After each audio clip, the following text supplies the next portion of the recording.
Hai, selamat datang di pelajaran geografi. Bersama saya Maya, hari ini kita akan membahas terkait dengan karakteristik lapisan-lapisan atmosfer.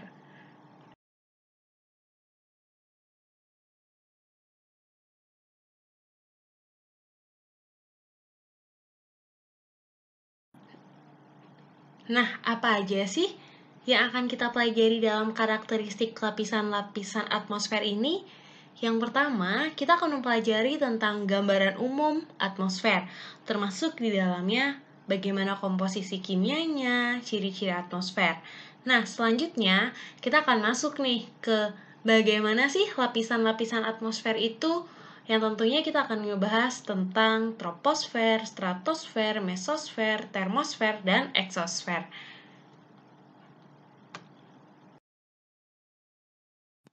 Oke, yang pertama kita akan membahas tentang gambaran umum atmosfer. Nah, sebenarnya apa sih atmosfer itu? Atmosfer itu adalah salah satu lapisan penyusun bumi yang ketinggiannya mulai dari 0 km di atas permukaan bumi hingga keluar angkasa. Tapi pertanyaannya pasti adalah, nah atmosfer itu yang mana sih? Kok nggak kelihatan? Nah, kenapa atmosfer itu tidak kelihatan? Karena atmosfer itu terdiri dari senyawa-senyawa kimia yang bersifat gas. Salah satu penyusun kimia terbesar yang ada di atmosfer adalah nitrogen atau N2. Seberapa besar sih nitrogen di atmosfer? Yaitu 78,08%. Selanjutnya ada oksigen sebanyak 20,9%, kemudian ada argon sebanyak 0,95%, dan ada karbon dioksida 0,034%, dan partikel-partikel kimia lainnya seperti helium, neon, ozon, dan hidrogen. Kita masuk ke ciri-ciri atmosfer. Seperti yang saya sampaikan tadi, atmosfer sudah berada pada ketinggian 0 km di atas permukaan bumi hingga keluar angkasa.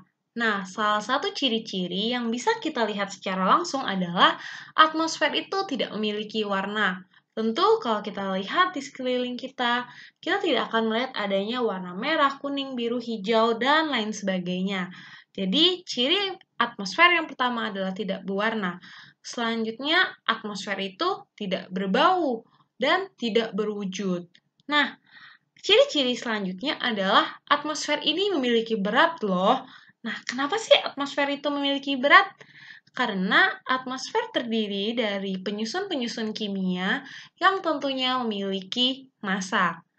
Selanjutnya, atmosfer ini bersifat dinamis dan elastis atau atmosfer ini dapat mengalami perubahan karena adanya faktor-faktor penyebab perubahan dari atmosfer.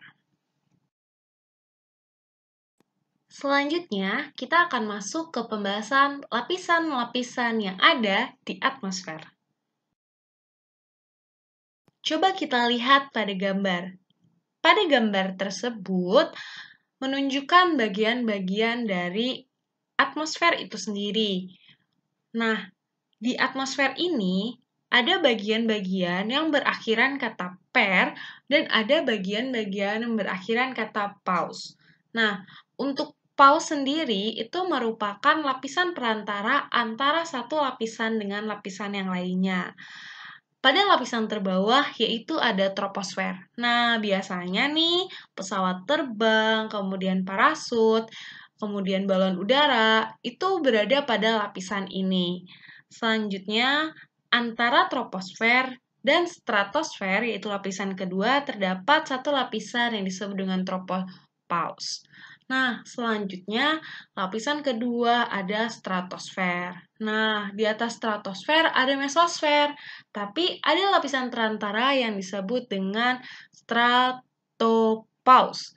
Nah, di lapisan inilah yang ada bagian yang biasa kita kenal dengan lapisan ozon, atau nanti kaitannya dengan rumah kaca.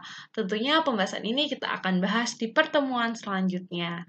Nah, setelah mesosfer ini, kita akan naik lagi nih, yaitu ada yang namanya termosfer. Nah, di antara mesosfer dan termosfer terdapat yang namanya mesopause. Nah, disinilah terjadinya ledakan meteor. Nah, itu tuh terjadinya pada lapisan ini. Selanjutnya, dari termosfer mencapai ke lapisan yang tertinggi yaitu exosfer. Nah, disinilah adanya satelit, spacecraft, dan benda-benda luar angkasa lainnya. Oke, sekarang kita bahas ciri-ciri dari setiap lapisan atmosfer.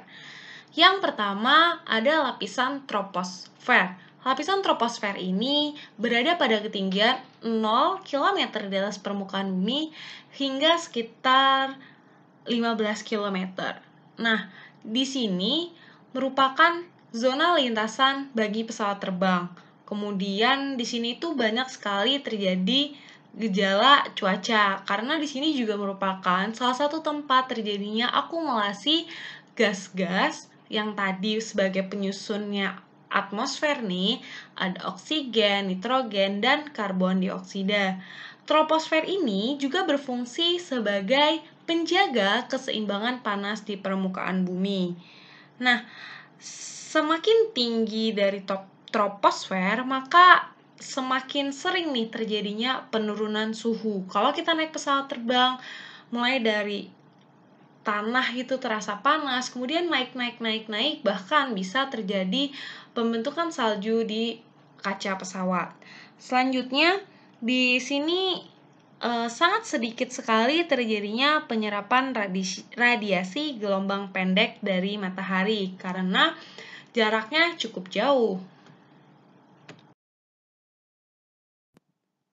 Kita masuk ke ciri-ciri yang kedua, yaitu stratosfer. Nah, stratosfer ini berada di atasnya troposfer, yaitu pada sekitar ketinggian 15 km di atas permukaan bumi hingga 50 km di atas permukaan bumi. Nah, disinilah adanya lapisan ozon terbesar dari permukaan bumi.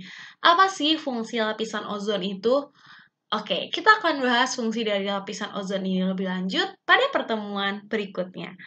Nah, selanjutnya di stratosfer ini itu mengandung sulfat yang akan mempengaruhi terjadinya hujan, besar kecilnya hujan, dan lain sebagainya. Next, kita masuk ke pembahasan lapisan yang ketiga yaitu mesosfer. Nah, lapisan mesosfer ini berada pada atas dari stratosfer, yaitu pada ketinggian 50 km hingga 85 km di atas permukaan bumi.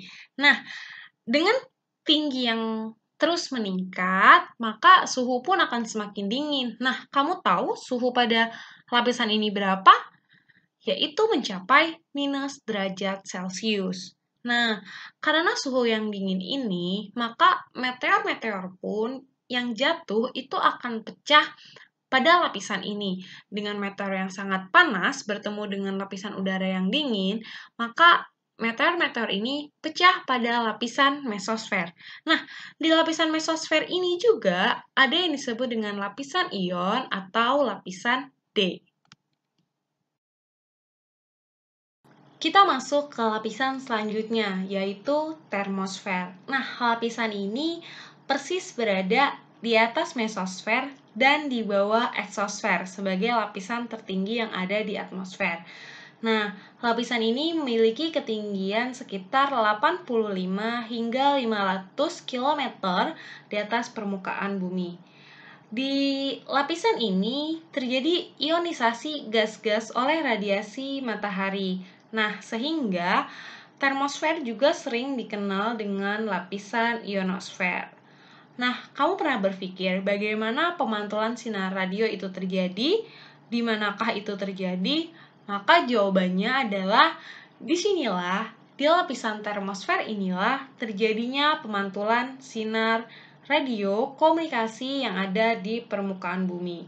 Nah, karena lapisan inilah kita semua dapat menikmati televisi, radio, maupun siaran-siaran lainnya dan telekomunikasi yang kita lakukan. The last adalah exosfer. Exosfer berada pada ketinggian di atas 500 km permukaan tanah. Nah, lapisan ini merupakan lapisan luar yang ada di permukaan bumi. Dan tentunya semakin jauh dari permukaan bumi, maka akan semakin dekat dengan matahari dan terpapar dengan matahari. Maka suhu pada exosfer ini jauh lebih tinggi dibandingkan dengan lapisan-lapisan lainnya. Yang tadi semakin tinggi semakin dingin, tetapi di lapisan ini semakin keluar maka semakin panas. Nah, di sini kandungan utamanya adalah hidrogen. Nah, hidrogen ini memiliki kerapatan udara yang semakin tipis. Nah, pada exosfer sendiri, lapisan ini merupakan zona bagi satelit-satelit buatan. Nah, di sini juga biasanya kita sebut dengan ruang antar planet dan geostasioner.